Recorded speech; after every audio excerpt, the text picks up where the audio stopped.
여러분 안녕하십니까? 부동산 공법을 강의할 이석규입니다. 오늘은 제34회 공인중개사 시험 기출문제를 분석하는 시간입니다.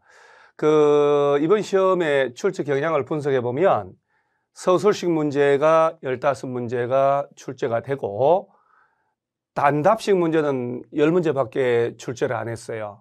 그 다음에 박스형 문제 12문제. 그 다음에 케이스를, 오리지널 케이스 문제도 있지만은 케이스화로 해석할 수 있는 게 한 3개.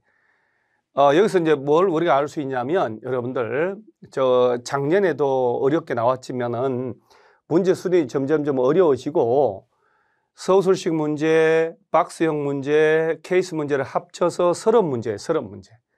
그럼 단답식 문제가 10개, 작게 나온다는 얘기인데, 그러니까 우리 부동산 공법은 양이 워낙 많잖아요. 2,000개 넘는 좋은 법률이 6개인데 6개 법률로 됐는데 그 공법을 단순히 머리 따서 외우고 뭐 암기해야 되겠다 이래서는 절대 안 됩니다. 그 제도적인 취지를 알고 입법적인 취지, 과정, 그 목적 이런 걸 다 알고 처음부터 이해를 해서 제도를 파악을 못하면 풀 수 없도록 문제를 냅니다. 점점 수준 그렇게 되죠. 그래서 이번 시험은 아마 제가 볼 때 유사이래로 중개사 시험 역사상 가장 어려운 것 중에 하나였다. 우리가 15회 시험을 예를 많이 들지만 작년도 어려웠다고 난리 났는데 작년보다 좀 더 어려웠던 것 같아요. 상으로 구분될 수 있는 게 16개가 나왔고 중급으로 한 게 14개, 하가 10개 정도 분류되는데 중하만 다 맞추면 24개가 돼서 딱 60점이 되죠. 근데 뭐 상에서 2-3개 더 맞출 수도 있고. 근데 이제 요새 추세가 하라고 하지만 좀 더 생각을 하게끔 냈더라. 자, 이렇게 이제 분석을 한번 했고, 제가 이제 1장부터 해설을 하면서 제가 지금 34회 시험 해설 강의를 하는데 어차피 이번 시험에서 점수가 나와서 합격하신 분들은 동영상 자세히 뭐 반복해서 볼 이유가 없는 거고요. 제 이 동영상을 보고 공법을 해설 강의를 좀 활용해야 되겠다. 그러면 이제 이번 시험 결과가 안 좋아서 다시 35회를 해야 되겠다 하는 분들이거나 새로 공부를 하신 분들이죠. 그러면 제가 이제 40문제 중에 다시는 안 나올 그런 내용들 또는 반드시 해야 될 내용 해서 정리를 해 드릴 테니까 요 강의는 초보일 때는 별로 못 알아듣고 하니까 한 5월 달 이후에 요 강의를 찾아서 다시 한번 싹 들으면 머릿속에 팍팍 와닿을 겁니다. 국토개혁법이 12개가 출제되는데 1번 문제가 개발행위의 허가에 관한 설명으로 틀린 것은, 문제를 풀 때는 항상 틀린 것은에다가 체크를 딱 하고 올바른 것은 올바른 거에다가 다르게 체크를 해서 문제를 풀 때에 5개 중에 하나를 틀리게 했구나. 그걸 찾아야지 라고 해야 돼요. 옳은 걸 고르시오 그러면 5개 옳은데 자, 5개 중에 4개 틀렸는데 하나가 맞구나. 틀린 걸 찾아내야지. 이렇게 가는 거거든요. 그 농림지역의 물건 지금 고루고루 내놓은 거거든요. 요새 문제가 이렇게 나와요. 지문도 3줄, 2줄 길게 나오지만 주제를 이것저것 섞어서 냅니다. 그러니까 개발행위 허가 관련된 전체 내용을 물 흐르듯이 쫙 공부를 해야 문제가 해결이 돼요. 물건을 한 달 이상 쌓아놓을 때 허가를 받는 것은 녹관자, 녹지, 관리지역, 자연환경 보전지역 안에서 물건을 쌓을 때 허가를 받습니다. 녹관자, 이건 뭐 두고두고 자꾸 나오니까 외워놓으셔야 돼요. 녹관자 이렇게. 그러면 농림지역 안에 물건 쌓는 건 허가 대상이 아닌 게 맞고요. 그 다음에 요 2번 지문은 작년에 나온 문제 지문 중에 하나를 또 꺼내 쓴 거예요. 사방사업, 사방이라는 것은 이제 경사지에 모래가 막 무너져 내리는 걸 막기 위한 사업을 하는 것, 사방사업을 위한 개발행위에 대하여 허가할 때는 도시계획위원회 심의를 거치지 않고 긴급하게 할 수 있도록 했거든요. 이건 작년에 나온 지문이에요. 기출문제 중요성은 아무리 강조해도 모자라지 않습니다. 자, 개발행위 허가를 제한할 수 있는 대상 지역에 지구단위 계획구역은 포함되지 않는다. 자, 이런 식으로 쭉 나와가지고 이런 부정문 나오면 그놈이 틀릴 확률이 제일 높거든요. 개발행위 허가 대상 5개 중에 지구단위 계획구역은 4번째거든요. 그래서 얘는 3년간 허가를 제한할 수 있고 연장 2년에서 최대 5년간 개발행위가 제한될 수 있는 게 3번입니다. 자, 그 다음에 기반시설 부담금, 얘는 이제 허가 제한 사유 5개 중에 5번째 것. 자, 최초로 개발행위 허가를 제한할 때는 중앙이나 지방도시계획 위원 심의를 거쳐야 되지만 2년 연장 제한할 때 심의를 안 거쳐도 돼요. 연장기간이 2년 넘을 수 없다. 개발행위 허가라고 내놓고 개발행위 허가 제한, 뭐 이건 워낙에 언제 나와도 이상하지 않고 이 부분은 또 내고 하기 때문에 개발행위는 꼭 정리를 해 놓으시기 바랍니다. 35일을 대비하신다면. 그 다음에 45번 개발행위 허가할 때 규모, 개발행위 규모에 제한을 받지 않는 경우에 해당하지 않는 것은 이런 거는 이제 거의 다시는 출제하지 않을 행위고 킬러 문제로 못 풀으라고 주는 거거든요. 따라서 나머지 다 제한을 받지 않는 건데 그 내용 중에 수소연료 공급 시설의 설치를 수반한다. 이건 법조문에 없는 내용이에요. 그래서 여러분들은 35일을 대비하시는 여러분들은 얘는 복습을 따로 할 필요가 없다는 거예요. 정답은 4번이고요. 복합 용도지구는 꼭 기억을 해 놓으셔야 돼. 11 계획이라고 뭐 숱하게 강조를 하는데 자, 복합 용도지구 지정할 수 있는 용도지역에 해당하는 걸 골라봐라. 자, 살짝 주의하셔야 돼요. 11 계획이라는 얘기는 일반 주거지역, 일반 공업지역, 계획관리지역에서만 복합 용도지구를 지정할 수 있어요. 그런데 여기 일반 상업지역을 넣어놨거든. 그래서 어떻게 외우냐면 얘는 벌써 2번 정도 더 언급을 한 내용이에요. 사실은 이 지문도. 자, 1주 10이라고 1주 10 계획관리지역. 자, 일반 주거지역, 일반 공업지역 계획관리. 앞으로도 유효하기 때문에 11 계획, 1주 일반 주거, 일반 공업, 1주 10 계획관리지역으로 외우시면 돼요. 따라서 복합개발진흥지구는 일반 주거, 일반 공업, 계획관리지역 요 살짝 함정을 파놓은 겁니다. 이렇게 함정을 파놓은 거죠. 그래서 그 함정만 잘 보면 된다.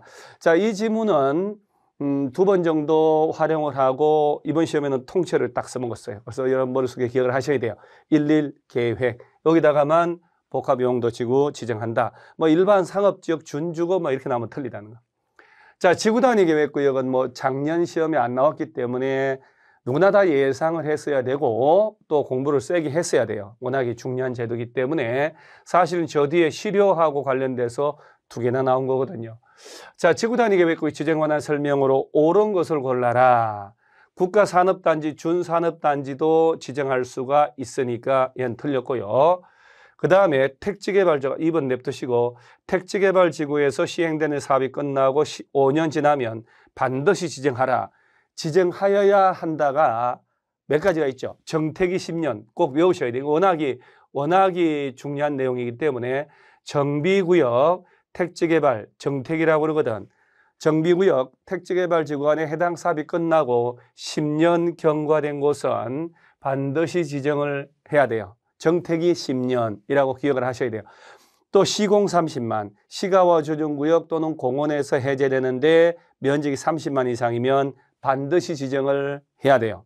그 다음에 녹지 30만, 녹지지역이 30만 제곱미터 이상으로 주거상업 공업으로 변경될 때 의무적 지정 대상이다. 그 다음에 도시적 외 지역을 지구단위 계획구역으로 지정하려면 100분의 50 이상이 계획관리 지역이 된다라고 연습을 한번 해놓으시고 그 다음에 용도 지구 중에 개발진흥지구는 자, 요게 개발진흥지구가 주거개발하고 특정개발진흥지구, 주특이라고 그러거든요. 어차피 이제 복합은 시험에 안 나오니까 주거하고 특정개발진흥지구는 계획관리지역 안에 이 둘 중에 하나가 있을 때 지구단위 계획 수립하는 거고 산업유통개발진흥지구는 계생농이라고 계획관리, 생산관리, 농림지역 이 중에 하나면 지구단위 계획 수립할 수 있어요.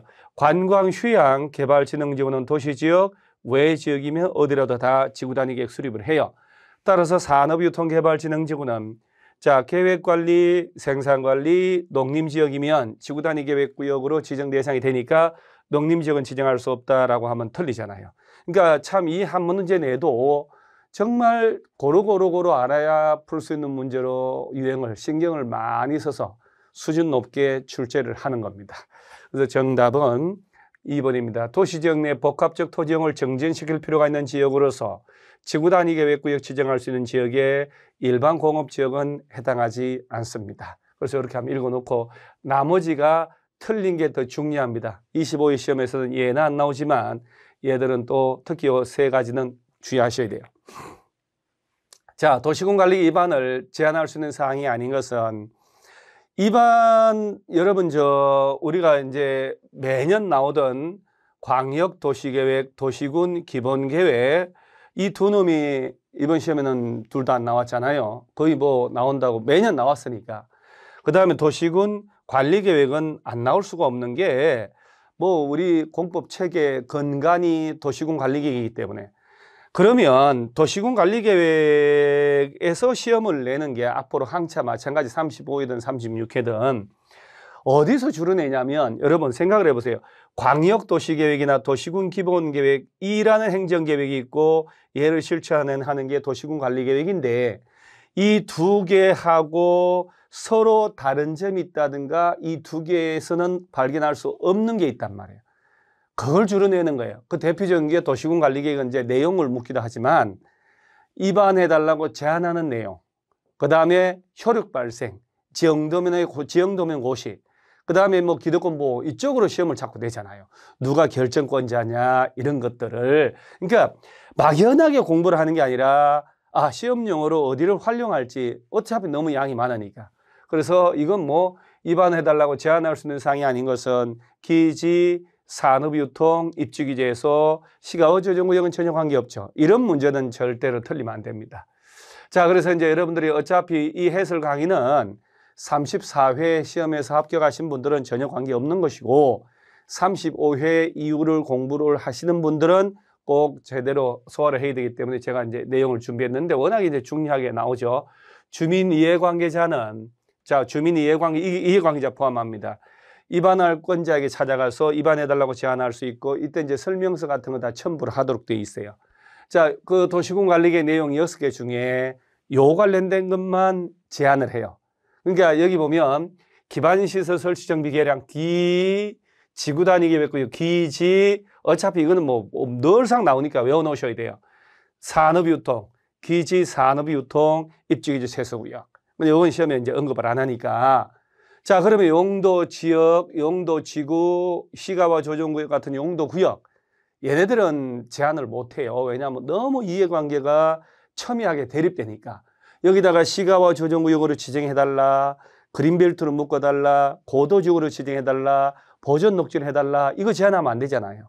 따라서 여기 관련된 것만 제한할 수 있고 특히 시험에 왕왕 나오는 게 기반시설의 설치 정비 계량해달라고 위반을 제한할 때 예정지 토지 5분의 4 이상 동의받아야 되고 나머지 3분의 2 이상 동의받는데 꼭 외워놓으셔야 돼. 기사회생 5분의 4, 기반시설 5분의 4, 나머지 3분의 2 국공유지는 제외하고 딱 기억을 뭐 늘상 나오기 때문에 정리를 하셔야 돼요.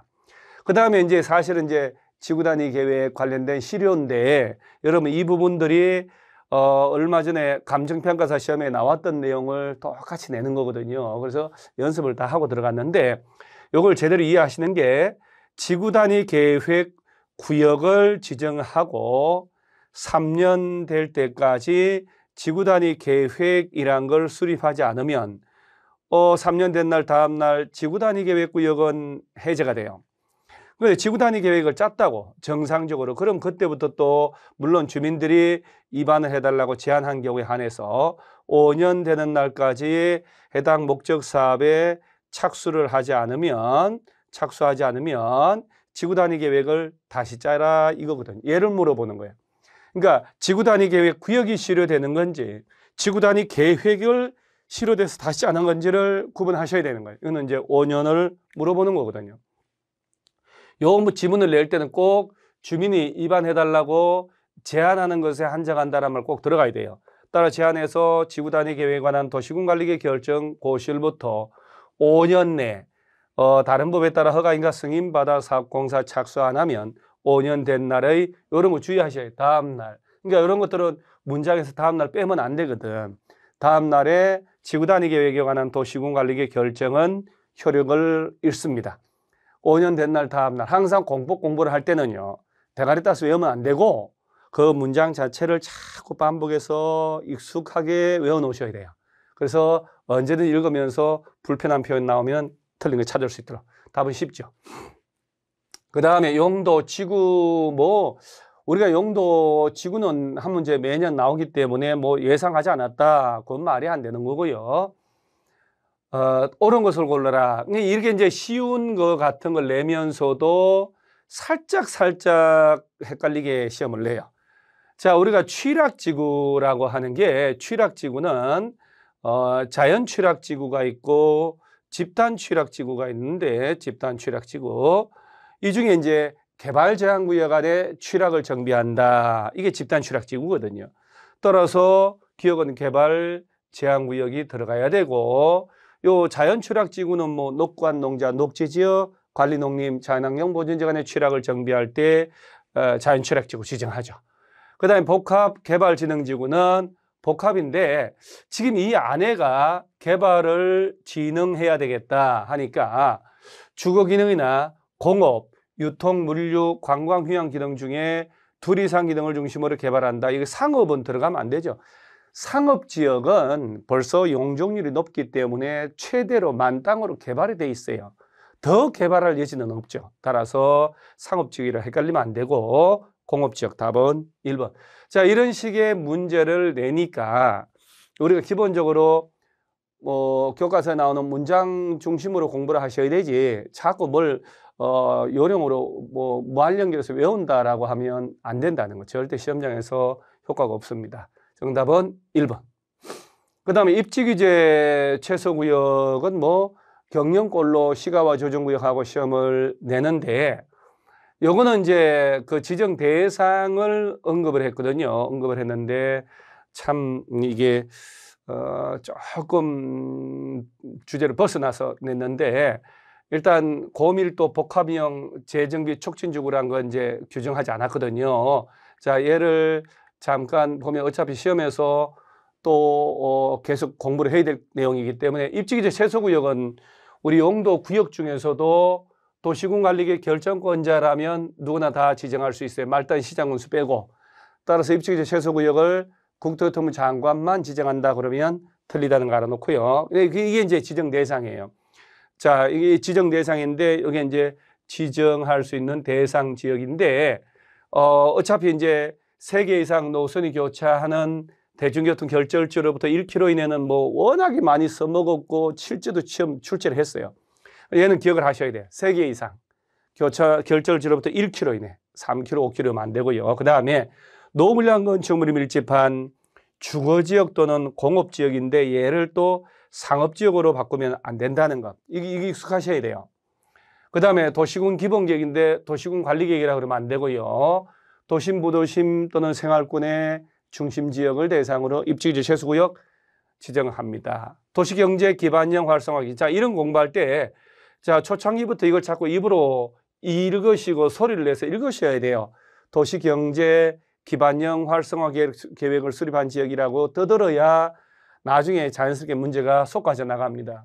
그 다음에 여기 지금 나오는 게 도시첨단 산업단지가 있잖아요. 아까 저 위에 있었죠. 소규모 주택 정비 사업 시행하는 곳, 근린재생형 활성화계. 그러면 이건 이렇게 머리를 걸 따서 외우는 게 아닌 게 요 머리 걸 따서 외워놨다 하더라도 시험장 가면 떠오르지도 않을 뿐더러 도자 뒤에 먼지, 소자 뒤에 먼지가 절대로 연결 안 됩니다. 그러니까 그냥 도시첨단 산업단지, 소규모 주택 정비사업, 근린재생형 활성화계획이란 이 단어를 계속 수험 기간에 반복해서 떠들으셔야 돼요. 따라서 얘를 물어본 거죠. 도시첨단 산업단지, 소규모 주택 정비사업, 근린재생형 활성화계획. 자, 노블랑 건축물 밀집한 주거지역 또는 상업지역이 아니고 공업지역이잖아요. 따라서 그렇구나. 그러니까 이 대상을 자꾸 연습을 반복을 해야 되지 한 방에 사진 찍듯이 딱 외워야 되겠다? 안 돼요. 절대로. 그래봐야 검세 잊어먹습니다. 반복을 자꾸 하셔야 돼요. 자, 그 다음에 개발밀도관리구역, 기반시설 부담구역은 객관식에서 거의 예측을 해야 되는 문제죠. 매년 안 나온 적 거의 없어요. 그럼 내년에 또 나온다는 얘기예요. 그건 이제 기반시설 부담구역 쪽으로 확률이 높습니다만은 틀린 것은 타인 토지에 저 광역 도시계획, 도시군 기본계획, 도시군 관리계획 짜야 되겠다. 성장 관리계획구역 지정해야 되겠다. 뭐 개발 밀도 관리구역 지정해야 되겠다 할 때 조사 청량을 타인 토지 출입할 수 있죠. 그래서 이제 이 관련된 문제 오늘 또 하나 이번 시험 나왔죠. 그 다음에 기준을 정한다라고 하는 것은 당연히 국토교통부 장관. 자, 우리 부동산 공법 문제에서 각종 행정계획이나 절차 쪽에서 기준 정하는 사람 누군가요? 물어보면 무조건 국토교통부 장관으로 외우시면 돼요. 무조건이에요. 무조건이에요. 그 다음에 개발밀도관리구역에서는 용적률 50% 범위에서 강화하는데 완화한다 그러면 안 되죠. 그래서 정확하게. 그 다음에 개발밀도 관리구역 지정 변경할 때 지방도시계획의 심의가 진다. 여러분요, 개발밀도관리구역은 절차라고 해봐야 딸랑 도시계획위원회 심의예요. 딸랑 심의. 기반시설 부담구역은 주민의 의견도 듣고 심의도 거치지만 얘는 딸랑 심의 절차만 거친다는 거. 그 다음에 개발밀도관리구역에 기반시설 부담구역을 지정할 수 있다. 자, 우리 수험생들은 개발밀도관리구역 기반시설 부담구역을 중복되어서 지정할 수 있나요? 물어보면 아니에요 라고 대답을 하지만 이런 식으로 쓱 해놓으면 무슨 말인지 몰라서 이게 중복된단 말 아닙니까? 못 찾더라고요. 환장하는 거죠. 개발밀도관리구역 기반시설 부담구역 할 때 이 기반시설 부담구역은 뭐라고 되냐면 개발밀도관리구역 외의 지역을 대상으로 라고 되어 있거든요. 따라서 중복되면 안 된다는 거 꼭 기억을 하시기 바랍니다. 자, 이건 완전 보편적인 문제입니다. 그 다음에 이게 이제 시군구 도시계획위원회 업무를 골라봐라. 이런 건 뭐 사실은 정말 중개사 실무하고 일도 관계없는 건데 그냥 수급 인원 조절하려고 내는 것 같아요. 순수하게 찍으라고 내는데 다시는 안 나오니까 복습을 할 필요는 없습니다. 기억니은 이것 전부 다 합니다. 그러나 뭐 일일이 읽을 필요도 없는 내용이니까 다시는 공부 안 해도 괜찮다는 거. 그 다음에 타인토지 출입인데 이게 작년 시험에도 타인토지 출입을 시험을 냈죠. 그래서 시험을 낸 것은 반드시 정리를 하고 시험장에 가셔야 돼요. 타인토지 출입할 때 이제 옳은 것은이라고 나오면 4개 틀렸는데 하나가 맞겠네라고 하고 풀어야 돼요. 7일 전까지 통지를 미리 하는 거 맞죠? 정답은 1번. 그 다음에 이제 예를 들어 나머지 것들을 보면 여러분 타인 토지에 출입을 들어갈 때는 7일 전 통지를 하고 들어가서 청량을 할 때 일시 사용하거나 장애물 제거 변경할 때는 3일 전에 통지하고 점유자 등의 동의를 받아야 되고 일출 전, 일몰 후에는 일출 전, 일몰 후에는 토지 점유자 승낙이 없으면 출입을 할 수 없다. 승낙이 있으면 가능하죠. 그 다음 이 관련된 중요한 것은 타인 토지의 출입 등으로 청량할 때 피해가 발생하면 이 피해를 손실이라 하거든요. 그 손실보상은 누가 하냐? 직접 출입한 자가 한다? 말이 안 되죠. 그 자가 속한 행정청이나 그 사업시행자가 손실보상 책임진다는 것. 그러니까 이런 것들을 정리를 해 놓으셔야 돼요. 토지 소유자, 점유자, 관리인의 동의 없이 타인 토지를 재료적 시장 임시 통로로 일시 사용한 사업시행자는 사용한 날부터 14일 내에 허가한다. 말도 안 되죠. 미리 동의 얻어서 장애물 제거 변경해야 되지 허가를 따로 받을 이유는 없다는 것. 자, 토지 점유자가 승낙하지 않은 경우에도 이러면 틀리죠. 사업시행자는 시장운서 허가받아 일몰 후, 일몰이라는 것은 해가 지고 난 이후에 라는 얘기죠. 울타리 타인 토지에 출입할 수 있다. 말도 안 되는 표현입니다. 거의 뭐 주는 문제입니다. 이게 토지의 출입에 따라 손실 입은 자가 보상에 관하여 국토교통부 장관의 조정을 신청하지 않을 때에는 관할 토지수용위원회에 재결을 신청할 수, 자, 이때 재결 신청할 수 있다고 법조문이 있겠죠. 그러니까 없다라고 법조문을 만들었을 거란 말이에요. 그러니까 모르는 거 나오더라도 풀 수 있는 요령이 생겨야 돼요. 자, 그래서 재결 신청할 수 있도록 돼 있어요. 사업 시행자가 행정청인 경우라도 허가받지 않으면 타인 토지에 출입할 수 없다. 행정청인데 허가받을 이유가 없죠. 행정청이 아닌 자가 타인 토지에 출입을 할 때는 관할 시장 운수 허가를 받습니다. 그 다음에 도시공객 시설 사업 옳은 것은, 자, 이 문제도 정말 어렵게 지문을 막 갖다 놓은 게 있거든요. 우리가 이 단계별 집행계획은 재원조달이나 보상하기 위한, 재원조달, 보상하기 위한 그 단계별 집행계획은 시설 설치하기 위한 도시군관리계 결정을 하고 3개월 내 짜야 되지만, 이렇게 도시정비법에 따라 도시군관리계 결정이 의지된다면 2년 내에 짜도 된다라고 하는데, 그걸 또 갖다 놓은 겁니다. 저건 원래 내용이고, 또 3년 내 시행하는 것은 1단계로, 3년 후에 하면 2단계로 수립을 하는 겁니다. 5년이 아니고 3년. 그 다음에 LH가 시설사업 시행자가 될 때는 이런 소유자 동의 필요 없습니다. LH하고 지방공사 특히 시험이 왕왕 나오니까 동의 얻으라 틀렸죠. 그 다음에 사업 시행자는 이 공적 사업이기 때문에 사업 대상 지역을 2개, 3개로 공구별로 분할해서 시행할 수도 있기 때문에 얘도 틀렸고, 따라서 국토교통부 장관은, 자, 모르는 지문 나왔다 하더라도 당연히 국토교통부가 중앙정부, 국가란 얘기 아닙니까? 국가계획 관련되거나 그 밖에 필요하다고 인정하면 관할 시장군수 의견대로 직접 사업 시행할 수도 있습니다. 자, 그러면 여기까지가 12문제 제1장 국토기획법 문제인데, 이 중에 한 3문제 정도는 우리가 참 이게 틀리도록 이렇게 시험을 냅니다만은, 기초가 탄탄하면 12개 중에 9개, 10개 정도는 맞출 수 있는 게 1장이에요. 앞으로도 마찬가지예요. 그래서 1장은 무조건 열심히 하셔야 돼요. 12개 출제되기 때문에. 그 다음에 제2장이 도시개발법 6문제 나오는데, 자, 이게 이제 환지 설계를 평가식으로 할 때 비례율 구하라. 우리가 여러분 도시개발법에서 6개 출제되는데, 계산 문제가 2개, 토지 부담률 구하시오 하는 것. 세 문제가 3번 나왔고, 비례율 구하시오 하는 것은 딱 한 번 나왔거든요. 오래전에. 이번 시험에 나온 거예요. 근데 이건 이제 제가 수업 시간에 동영 문제 풀 때 진짜 150%로 맞춰서 똑같이 수치만 약간 다르게 연습을 한 적이 있는데, 비례율 구하라라고 하면, 비례율 구하라 하면 어떻게 뭐 조금 기분만 알아놓으시면, 도시개발하기 전, 개발 사업을 하기 전에 땅이 도시개발 사업을 비용을 이렇게 들였더니 이만큼의 가치가 늘어나는 거예요. 그러면 예를 들어서 100억짜리 땅이었는데 공사가 다 끝나니까 200억으로 가치가 늘어났단 말이에요. 공사비가 50억 들었는데 이렇게 100억짜리가 200억짜리로 바뀐 거예요.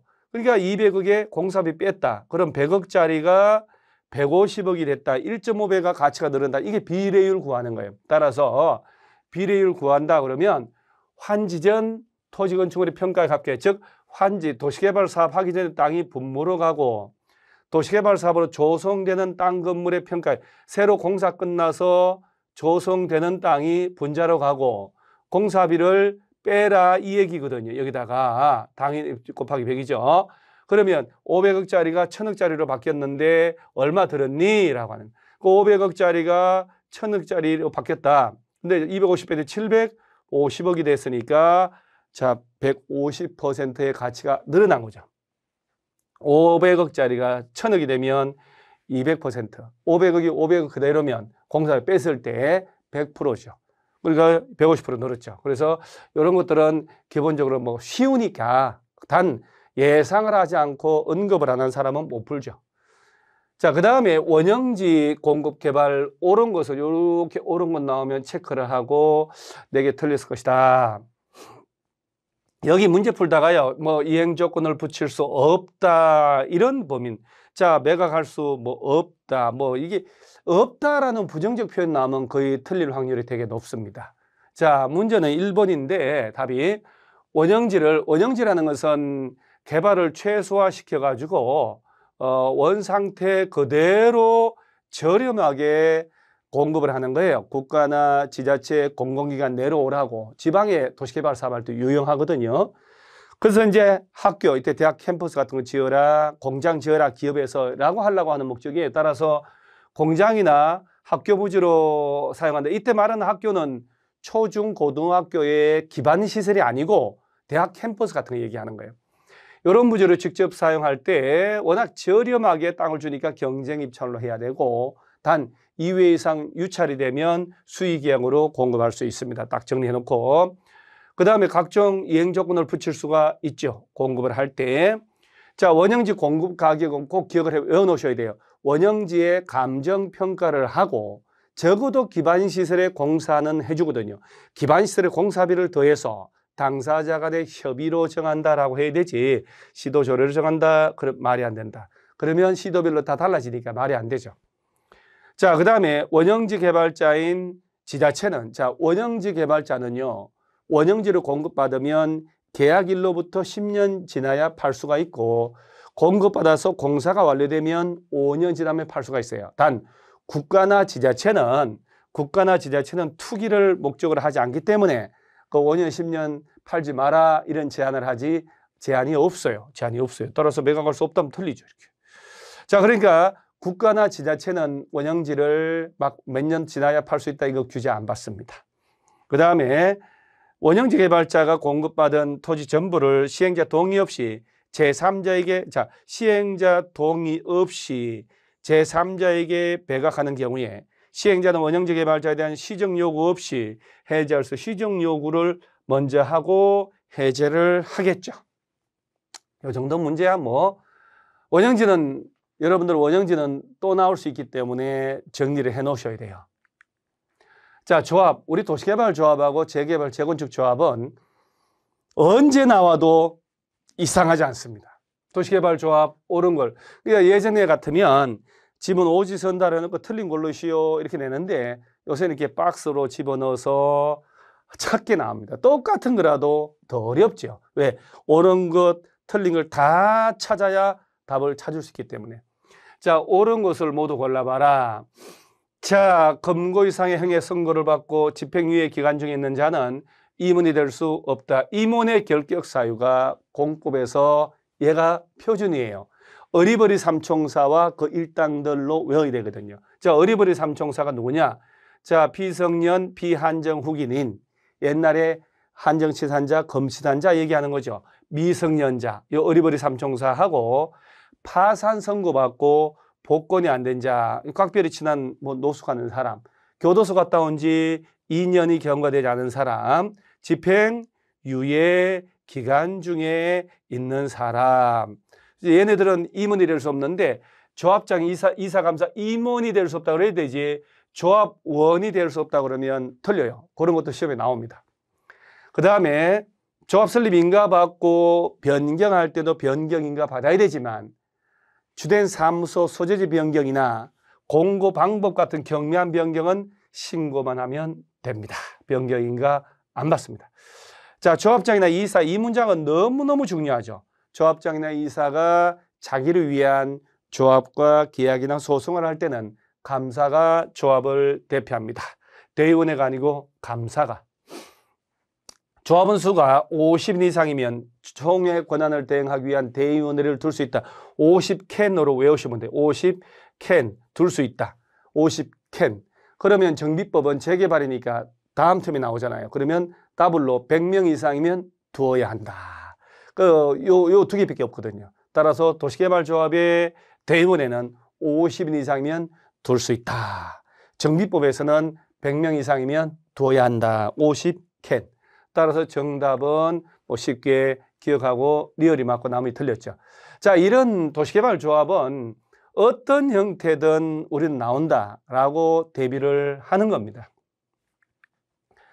자, 그 다음에 도시개발사업 시행자인 지방자치단체가 주택법에 따른 주택건설 사업자 등으로 하여금 주택건설 사업자 등으로 하여금 대신 하게 한다는 얘기죠. 하게 할 수 있는 도시개발 사업의 범위. 자, 이 개발 사업의 범위잖아요. 개발 사업의 범위. 그 몰라도 설계 짜는 것, 부지 조성하는 것, 기반시설 공사하는 것, 조성된 토지 분양 등이 나오는데 토지 사용한 채권은 자, 여러분 사업 시행자가 수용 사용 방식으로 할 때 전제 조건은 감정평가에서 협의 매입을 할 때 감정평가한 가격대로 돈을 주고 땅을 산단 말이에요. 근데 소유자 입장에서 볼 때는 돈 받고 땅 파는 건 좋은데 공사 끝나서 신도시 조성한 이 땅을 내가 살고 싶은데, 그러니까 뭐라고 하냐면 토지 소유자가 나 토지 가격의 일부를 안 받을 테니까 공사 끝나서 조성되는 땅이나 건물로 주면 안 돼? 라고 소유자가 원하면 토지 매입 대금의 일부를 주려고 사업시행자가 발행하는 게 토지상환채권이에요. 사업시행자가. 물론 지정권자에게 승인받아가지고. 자, 요거는 이제 김영식 정권으로 발행하는 거고요. 새로 조성할 땅 건물의 2분의 1 넘지 않도록 발행하라. 워낙 자주 나와요. 시험에 도시개발 채권하고. 그러니까 이 시행자가 토지 매입 대금을 현금 대신 주는 게 토지상환채권인데, 이걸 지자체가 네가 하세요. 토지상환채권은 도시개발 사업하고는 관계없잖아요. 땅을 일단 사는 게 문제니까. 그러니까 대충 이렇게 봐도 5번하고는 4번 관계없네 라고 답을 찾아내셔야 됩니다.